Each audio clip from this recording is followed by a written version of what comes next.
Ngane zakwethu nginibelele phinde futhi namukele kwi-channel ehamba phambili e-radio Inkeza. Ngizwanda kakhulu ingane zakwethu ke ngiphethe u-double tint insizwe eqede ukubandakanyeka engozini yemoto la khona ekade chaza ngokuthi ke kwenzeke kanjani ukuze azithole esesengozini yemoto. Nayi video yakhe uSicelo Mncube esichazela kabanzi mayelana ngokulimala kwakhe nemoto yakhe.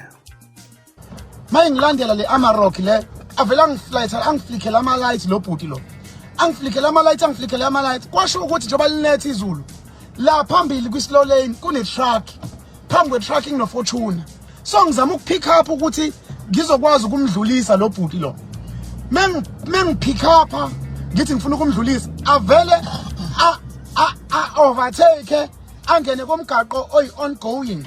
Uma ngena kwi ongoing ngimbone edlula ngewindi kanje unyanyile shothi uyitshela ngihamba kancane ngamabomu, yabo imoto zethu ayifani ke kwi horsepower eyakhe yagijima.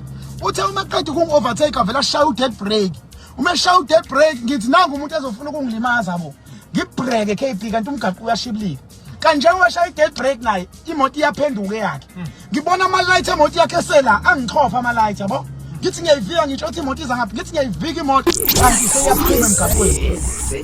Ngibonga uNkulunkulu ukuthi ngithe imoto yami ispina iphenduka kwangekho imoto eziseduze eziza kulezi ezehlayo ezesayidini lasempangeni, yabo ngitshela ukuthi KP ngiyabona la ku Green Corn ngithi inkosi ngicela ukuthi le moto le uma ukuthi iyashaya ishaye la ku Green Corn yavela yashaya i-guard rail imoto yaphenduka ka-5 KP.